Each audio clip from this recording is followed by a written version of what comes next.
My husband said, "Your mom's fine. I've got a meeting." I dropped my coffee when I heard she had a heart attack. At the hospital, he texted, "What's for dinner?" I smiled through tears and said, "You'll see."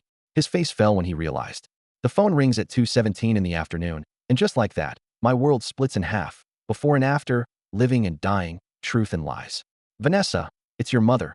Uncle Robert's voice cracks through the line, a sound I've never heard in my 65 years of knowing him. "You need to come now. She's had a heart attack. They're working on her at St. Mary's." My fingers go numb. The coffee mug slips from my hand, shattering against the kitchen tile. Dark liquid spreads like blood across the white floor. "Tom," I call out, my voice echoing through our too-big house. "Tom, I need you." He appears in the doorway of his home office, wireless earbuds in place, annoyance etched across his face. "I'm on a call," he says. "My mother had a heart attack," I tell him. "I need you to drive me to St. Mary's." He sighs, that familiar, dismissive exhale that's been grinding away at my soul for 23 years. "I've got the Peterson merger meeting in 30 minutes. Can't you take an Uber?" The coffee spreads, seeping into the grout lines between tiles. I watch it create patterns, little rivers of brown that remind me of the veins on my mother's hands. "My mother is dying," I say, each word precise and sharp. "And you're worried about a meeting?" "Don't be dramatic, Vanessa," he replies, tapping his earbuds. "Your mother's always been healthy as a horse. I need to get back to this call." Something snaps inside me, maybe the last thread of pretense, or perhaps just my patience. "You know what? Never mind. I'll drive myself." "That's my girl," he says, already turning away. "Always independent." My hands shake as I grab my keys. The coffee remains unpainted across the floor, a modern art installation of my shattered afternoon. I leave it there, a testament to this moment. The drive to St. Mary's is a blur of red lights and horn blasts. My phone buzzes repeatedly. Aunt Margaret, Emily, Uncle Robert. I can't answer, can't split my focus between driving and the reality waiting at the hospital. I find a spot in the emergency parking, crooked across two spaces. Let them tow it. Let the whole world burn down. My mother needs me. The emergency room smells like industrial cleaner and fear. Uncle Robert stands by the intake desk, his normally pristine suit wrinkled, his silver hair disheveled. "Where is she?" I ask. He pulls me into a hug that feels like surrender. "They're still working on her. Margaret's back there. They only allowed one person." "Tom?" he asks, looking over my shoulder. "Meeting," I say. The word tastes like acid. Uncle Robert's jaw tightens. He's never liked Tom, though he's been too polite to say it outright. Of course he is. A doctor appears, still wearing surgical gloves. There's blood on his scrubs, my mother's blood. The world tilts sideways. "Mrs. Mitchell?" he asks. I nod, unable to speak. "I'm sorry. We did everything we could." The words wash over me like ice water. Uncle Robert's arm tightens around my shoulders, holding me upright as my knees buckle. "Would you like to see her?" the doctor asks gently. I shake my head. "Not yet. I want to remember her alive, laughing in her garden last Sunday, telling me about her new rose bushes, telling me I deserve better, telling me it's not too late to start over." My phone buzzes again. Tom's face appears on the screen, probably calling to ask about dinner plans or complain about his meeting. I silence it without answering. "Emily's on her way," Uncle Robert says softly. "She was in class when Margaret reached her." I nod, still staring at my silent phone. 23 years of marriage, and my husband couldn't be bothered to drive me to my mother's deathbed. The thought settles in my chest like a stone, heavy with certainty. Mom was right. It's not too late to start over. Emily bursts through the emergency room doors like a whirlwind, her dark hair wild, mascara smudged beneath her eyes. She looks so much like me at her age that for a moment, I forget to breathe. "Mom." She crashes into me, and I hold her tight, breathing in the familiar scent of her strawberry shampoo. "I got here as fast as I could." "Is Grandma?" I shake my head against her shoulder. She stiffens, then pulls back to look at me. "Where's Dad?" The question hangs between us like a razor wire. Before I can answer, Aunt Margaret emerges from the corridor, her face drawn and pale. She takes one look at us and opens her arms. Emily hesitates, glancing at me again. "He had a meeting," I say quietly. "The Peterson merger." Emily's expression shifts, confusion, then understanding, then something harder. She's seen this before. The missed birthdays, the empty chair at her graduation, the perpetual excuse of work that always seems to matter more than family.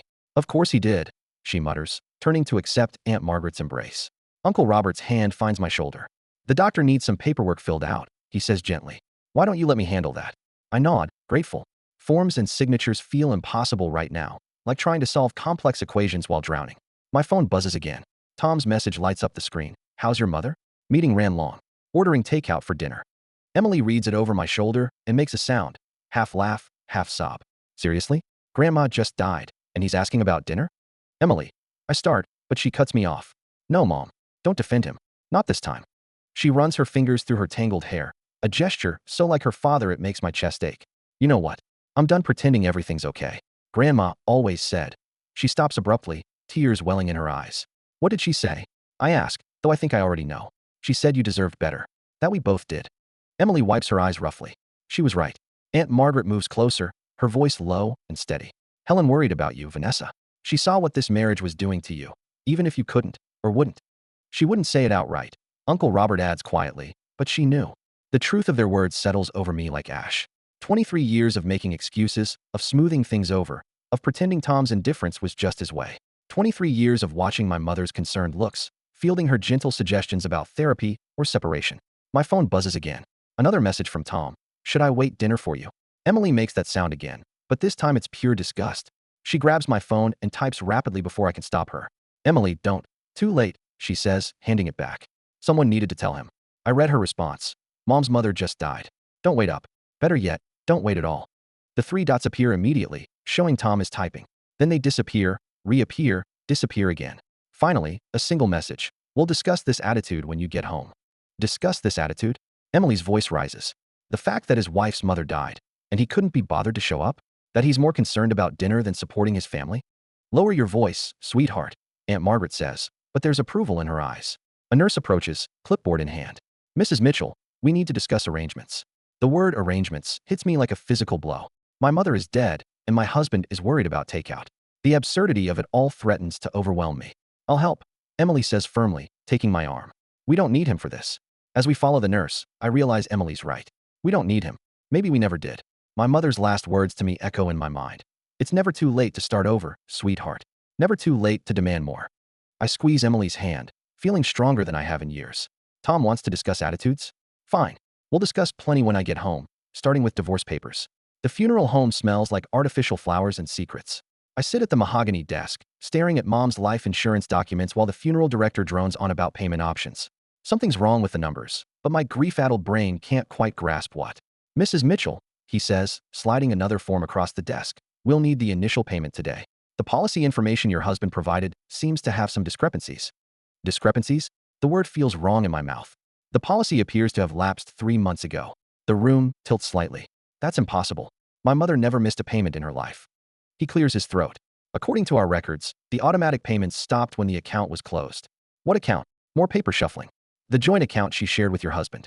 He was helping manage her finances, correct? The pieces clicked together with nauseating clarity. Tom had offered to help with Mom's finances last year, claiming his financial expertise would be beneficial. She'd agreed reluctantly after he'd worn her down with his usual mix of charm and condescension. My hands shake as I pull out my phone, opening the banking app. The joint account I share with Tom shows a balance far lower than it should be. I start scrolling through transactions, and my stomach drops. Casino withdrawals, online gambling sites, wire transfers to accounts I don't recognize. The funeral director's voice seems to come from very far away. Mrs. Mitchell, are you all right? I need a moment, I manage to say, standing up so quickly my chair scrapes against the floor. I need to make a call.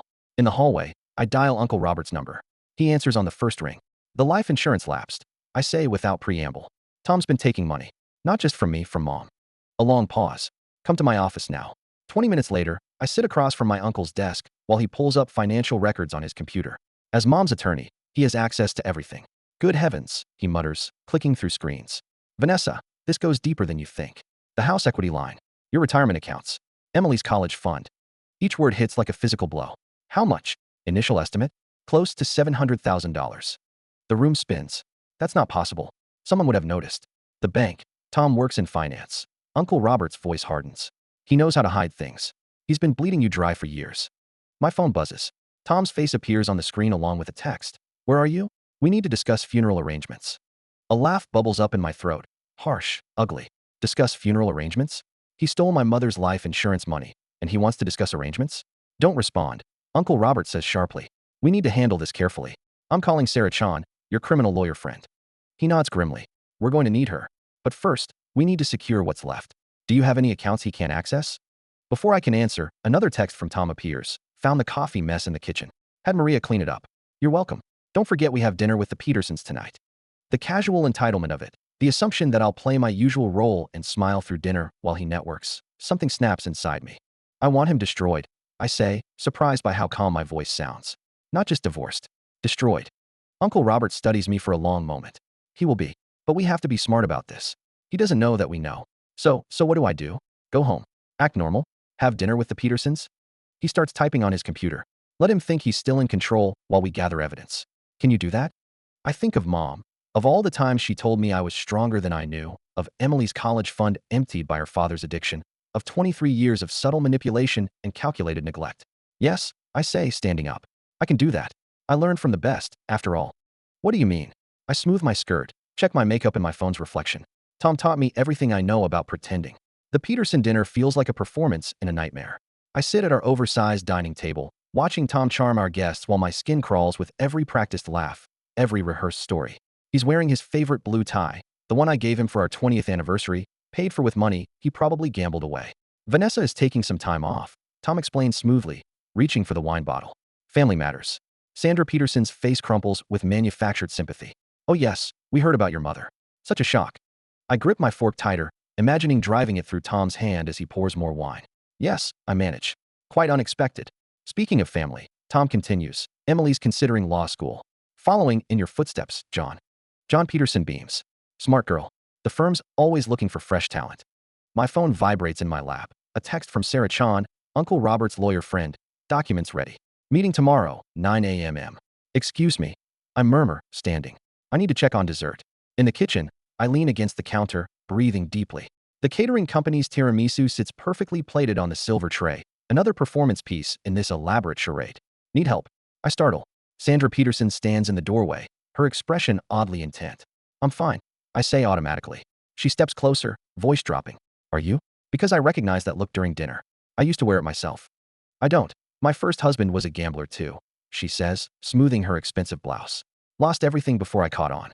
The signs are always there, aren't they? We just choose not to see them. The tiramisu blurs as tears threaten. How did you? The way Tom keeps checking his phone under the table, she says sadly. The slight tremor in his hands. The desperate edge to his charm. She pulls something from her pocket. A business card. When you're ready, call her. Best divorce attorney in the state. Before I can respond, Tom's voice booms from the dining room. Ladies, we're dying of dessert deprivation out here. Sandra squeezes my arm and helps me lift the tray. As we return, I catch Tom sending another furtive text, his jaw tight with tension. Later, after the Petersons leave, Tom loosens his tie. Good night, all things considered. John seemed impressed about Emily's law school plans. Emily isn't going to law school, I say. He blinks. What? She's never wanted to be a lawyer. She's applying to art therapy programs. I start gathering plates. But you'd know that if you ever actually listened to her. Don't start, Vanessa. Not tonight. He reaches for his phone again. Expecting an important call? His head snaps up. Something flickers across his face. Fear? Work never stops. You know that, right? Work? I say, setting the plates down carefully.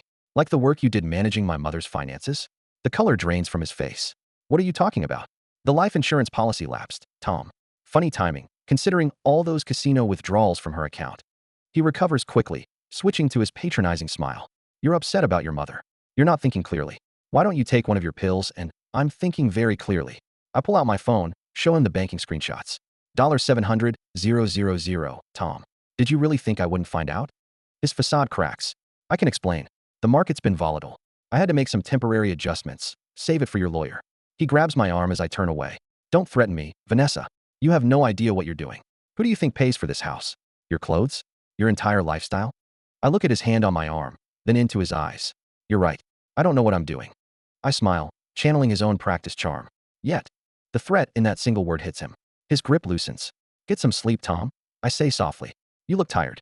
Must be all that work you're doing. I leave him standing there, his phone buzzing again in his pocket. Upstairs, I send a quick text to Sarah. Make it 8 a.m. I'm ready. Sarah Chan's office feels like a war room. Bank statements and legal documents cover every surface, each page revealing another layer of Tom's deception. I stare at a credit card statement. Charges from a jewelry store I've never heard of, dated last Valentine's Day. He's been busy, Sarah says, highlighting another suspicious transaction. And not just with gambling. My throat tightens. There's someone else. Several, potentially. But that's not our primary concern. She slides a document across the desk. This is the paper. The words blur before my eyes. Foreclosure notice? Our house, I whisper. My house. The one I'd spent 23 years turning into a home. He took out a second mortgage without your knowledge, Sarah explains. Technically illegal, but he forged your signature quite convincingly. A knock interrupts us. Uncle Robert enters, his face grim. The SEC filing just came through. Tom's company is under investigation for financial irregularities. How bad? I ask. Criminal charges bad, he says, sitting heavily. The Peterson merger was a smokescreen. The whole company's about to implode. My phone buzzes. Emily. Mom, where are you? Dad's acting weird. He's packing up his office stuff. I'll call you back, sweetheart. I look at Sarah. How much time do we have? Hours, maybe. Once the SEC announcement goes public, he'll run. Uncle Robert finishes. With whatever money he can grab. Sarah starts gathering papers. We need to freeze accounts immediately. File emergency motions. Another text from Emily. Mom, seriously, he's asking about your mother's safety deposit box. The blood drains from my face. The jewelry. Mom's jewelry. What jewelry? Sarah asks sharply. My mother's collection. Family heirlooms. She kept them in a safety deposit box at First National. My hands shake as I type a response to Emily. He's trying to access it. He can't, Uncle Robert says. Helen changed the access permissions last month. Only you can open it now. I remember Mom's last visit to the bank, how insistent she was about updating the paperwork. She knew. Somehow she knew. My phone rings. Tom's face appears on the screen. I answer on speaker. Darling, his voice oozes charm. I need a favor. Your mother's safety deposit box. I need to inventory the contents for the estate. Could you meet me at the bank? Sarah shakes her head violently. I'm rather busy today. I say carefully. Perhaps tomorrow? It really needs to be now? For legal purposes. A pause. Unless you don't trust me. The facade cracks slightly on those last words, a hint of desperation bleeding through. Of course I trust you. I lie smoothly. But I'm having lunch with Emily. Why don't you join us? We can go to the bank afterward. Emily's not answering my calls. That's odd. She's sitting right here. I watch Sarah frantically typing on her laptop. Tom, is everything okay at work? The line goes dead. He's panicking, Uncle Robert says quietly. That makes him dangerous. Sarah looks up from her laptop. Account freeze orders are processing. I've notified the SEC about potential flight risk. But we need to move fast on the safety deposit box if there's anything valuable. My phone chimes again. A text from an unknown number. Your mother knew what he was. She left something for you. Back of the box. Don't let him find it first. Aunt Margaret, I breathe. She must have been with Mom when. We need to go, Sarah interrupts. Now? Before he figures out we're onto him. I stand, gathering my purse. What about Emily? I'll pick her up, Uncle Robert offers. Take her to our house until this blows over. As we rush to the elevator, another text arrives from Tom. I tried to protect you from this. Remember that. The threat in those words chills me, but underneath the fear, something else burns. Rage, pure and clarifying. He stole from my mother, tried to steal her last gift to me, used our daughter as leverage. Sarah, I say as we reach her car, forget playing defense. I want everything. The house, the accounts, his reputation. Everything. She smiles grimly. Now that's what I wanted to hear. The safety deposit box lies open before me, empty except for a single envelope. Mom's jewelry, generations of family history, gone. The bank manager shifts uncomfortably behind me. Mr. Mitchell accessed the box an hour ago, she explains. He had the proper documentation. Forged documentation, Sarah corrects sharply. She's already on her phone, alerting authorities. My hands shake as I open the envelope. Inside, a handwritten note from my mother. My dearest, if you're reading this, Tom got here first. But remember, I always taught you to keep your real treasures closer to home. Love, Mom. My phone buzzes. Emily's text makes my blood freeze. Dad's at the house. He's acting strange. Says we need to talk. Sarah grabs my arm. Don't. We'll call he's with my daughter, I say. I'm going. I'm already moving. Call them, but I'm going. The drive home is a blur. I find them in Tom's study. Emily perched nervously on the leather sofa. Tom standing by the window, still in his office clothes, but somehow disheveled, undone. Family meeting? I ask, keeping my voice steady. He turns, and I barely recognize him. His usual polished facade has cracked, revealing something desperate underneath. You've been busy today. So have you. How much did Mom's jewelry fetch? Emily's sharp intake of breath tells me she didn't know. Dad, you didn't. I did what I had to do, he says, moving to his desk, opening a drawer. To protect this family. By taking money, gambling away our savings, having affairs. Affairs. Emily stands. What affairs? Tom slams the drawer shut. Enough. I had a plan. Everything was under control until you started interfering. Control? I laugh, and it sounds foreign even to me. Is that what you call forging my signature? Emptying our daughter's college fund? Emily makes a small, wounded sound. My college fund. I was going to replace it, Tom insists. The Peterson merger was a fraud, I finish. Like everything else about you. He moves suddenly, and something glints in his hand. Mom's favorite pearl necklace. One piece left. Thought maybe we could start over. I'll get help. Counseling. Whatever you want. The pearls catch the light, and I remember Mom wearing them at my wedding, her eyes full of concern she tried to hide. She knew even then, didn't she? Whatever I want. I step closer. I want the last 23 years back. I want my mother to have died knowing her granddaughter's education was secure. I want, Mom. Emily's voice cuts through my rage. He's crying. And he is. Tom Mitchell, master of manipulation, stands before us with tears streaming down his face. For a moment, I almost weaken. Then I see his other hand moving toward his pocket. Emily, I say carefully, go to Uncle Robert's house. Now. She hesitates, then runs. Tom doesn't try to stop her. You know what's in my pocket, he says quietly. Plane ticket? Fake passport? He pulls out his phone. One button. One call to my friends at the SEC. They'd love to know about Uncle Robert's creative accounting from the 90s. Aunt Margaret's tax issues. The family's not as clean as you think. The bottom drops out of my world. You destroy them too? I'm already destroyed, he says, his smile terrible. Might as well make it a family affair. My phone buzzes. Sarah, probably with the police, but it's too late. The damage is done. What do you want? A head start. 24 hours. You keep the house, what's left of the accounts. I keep the evidence against your family. He holds out the pearls. And you keep these. As a reminder. The pearls feel heavy in my palm. Not just jewelry now, but the weight of an impossible choice. Save my family or serve justice. Mom's voice echoes in my head. Keep your real treasures closer to home. I look at Tom, this stranger I spent half my life with, and make my decision. 24 hours, I say. Then I burn your world down. He nods once and walks past me. The front door clicks shut with devastating finality. I sink into his chair, pearls clutched in my fist, wondering if revenge is worth the price of becoming him. 23 hours and 47 minutes after Tom walked out, I find Mom's old recipe box in the back of the kitchen cabinet.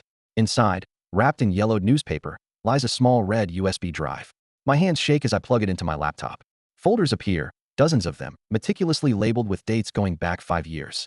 Financial records, email screenshots, photos of Tom with various women, bank transfers, gambling receipts. My mother, the quiet gardener who never touched a computer, had been building a case against my husband for years. My phone rings. Sarah, Vanessa, we found him. Private airfield outside the city. Flight plan filed for Buenos Aires. 13 minutes left of his head start. And the SEC evidence against my family? Bluff. We checked. There's nothing. He played you. The recipe box feels heavy in my hands. How fast can you get to the airfield? Already on my way. Police too. I grab my keys, the USB drive secure in my pocket. Tell them to wait. I need 5 minutes with him first. The private terminal is small, lit by fluorescent lights that make everything look sickly. Tom stands at the counter, arguing with the clerk. He's wearing the same suit from yesterday, but somehow he's aged a decade. Problems with your flight? I ask. He spins, face twisting. You're early. Mom always said punctuality was a virtue. I hold up the USB drive, along with keeping good records. The color drains from his face. What is that? Everything Mom knew you were doing. Every transaction, every affair, every lie. I step closer. She was protecting me all along. The jewelry in the safety deposit box? A trap. She knew you'd go for it first. He lunges for the drive. I sidestep easily. He's not as quick as he used to be. It's over, Tom. SEC agents are outside. Police too. You promised 24 hours. His voice cracks. You're just like me, breaking promises when it's convenient. No. I set Mom's recipe box on the counter. I'm like my mother. Patient, thorough, and done with your games. He laughs, a hollow sound. What do you want? Money? I can get more. I want you to know what it feels like to realize everything you built was a lie. That someone you trusted was watching, waiting, collecting evidence of every mistake. His face hardens. You really think you can survive without me? You're nothing but a housewife with what? A daughter you gambled away the future of? A mother who outsmarted you? A family who actually loves me? I open the recipe box, look inside. He hesitates, then peers in. Among the recipe cards lies a single sheet of paper, Mom's last bank statement, the one showing her real account, with enough zeros to make his eyes widen. She left everything to me. I say quietly. The day before she died. Almost like she knew what was coming. You. He grabs the box but freezes at the sound of doors opening behind us. Time's up, I say as Sarah enters with 2 FBI agents. Oh, and Tom. The pearls were fake. Mom sold the real ones years ago to pay for Emily's secret trust fund. They lead him away, his protests echoing through the terminal. Sarah squeezes my shoulder. You okay? I look down at the recipe box. Generations of family wisdom, love disguised as instructions for pot roast and apple pie. Mom's final gift wasn't the money or the evidence. It was the reminder that real strength comes from protecting what matters, not destroying what hurts you. I'm better than okay, I say, closing the box gently. I'm free. Outside, the sun rises over the airfield. Somewhere across town, Emily is safe with Uncle Robert and Aunt Margaret, probably making breakfast and planning her future. A future secured by a grandmother who saw everything and said nothing until exactly the right moment. Mom always did have perfect timing. The garden blooms exactly as Mom planned it. Late autumn roses climb the trellis, their deep red petals catching the morning light. I kneel in the soft earth, transplanting the seedling she started in her greenhouse. Her last project, now mine to finish. Emily appears beside me, 2 steaming mugs in hand. The prosecutor called. Dad took the plea deal. I accept the coffee, breathing in its warmth. How do you feel about that? Honestly, she settles onto the garden bench. Relieved. No trial means no more secrets coming out. No more pretending. The morning paper lies folded on the bench. Tom's guilty plea is relegated to a small column on page 6, the mighty falling quietly, without fanfare. Uncle Robert says the restitution payments will start next month. Emily continues. Not that we need them. No. I agree, thinking of Mom's hidden accounts, the careful planning that ensured our security. But it's not about the money. It's about consequences, she finishes. The wisdom in her voice makes my chest ache. She's grown so much these past few months. I brush dirt from my hands and join her on the bench. I found something in Mom's study last night. I think you should see it. From my pocket, I pull out a small envelope. Inside, a photograph. Emily at 5 years old, perched on Mom's lap while they plant marigolds. Behind them, partially hidden by the greenhouse door, Tom stands watching, his expression a mix of confusion and something like fear. She knew even then, Emily says softly. Didn't she? She knew a lot of things. I touch the photograph gently, including how to play the long game. A car pulls into the driveway. Emily's new boyfriend, Michael, right on time for Sunday brunch. He emerges, carrying a folder of tax documents, research for Uncle Robert's case against Tom's former business partners. Emily stands, brushing off her jeans. Speaking of long games, Michael found something interesting in Dad's old company records. Want to hear about it over breakfast? I watch her walk toward him, confident and purposeful. She has her grandmother's steel beneath her gentle exterior, a quiet strength that doesn't need to announce itself. The morning mail sits unopened on the kitchen counter. On top, a letter from the prison where Tom awaits sentencing. I don't need to read it to know what it contains. More explanations, more justifications, more attempts to rewrite our history. I feed it into the garden shredder, letting the pieces scatter across Mom's flower beds as mulch. She'd appreciate the symbolism, turning poison into fertilizer, decay into growth. Inside, Emily and Michael spread papers across the breakfast table while Aunt Margaret pours coffee. Uncle Robert peers at financial statements through his reading glasses, making notes in the margins. Look at this, Michael says as I enter, pointing to a highlighted section. The pattern goes back further than we thought. There are others involved, bigger players. I should feel triumph, knowing we've uncovered more evidence, more ways to ensure justice. Instead, I feel something quieter, a peaceful certainty that Mom would approve of this moment, not because of revenge or justice, but because her kitchen is full of family, working together, protecting what matters. The recipe box sits on the windowsill above the sink, catching morning light. Inside, between cards for pot roast and apple pie, lie the seeds of my mother's legacy. Not just the evidence that brought down Tom, but the wisdom to know when to fight and when to grow. Emily laughs at something Michael says, the sound bright and unguarded. Aunt Margaret shares a knowing look with Uncle Robert. The garden outside continues its slow, steady blooming. I think of Tom in his prison cell, surrounded by concrete and steel, and realize that true revenge isn't about destruction at all. It's about flourishing despite those who tried to clip your roots. Mom knew that too. She always did have the best gardening advice.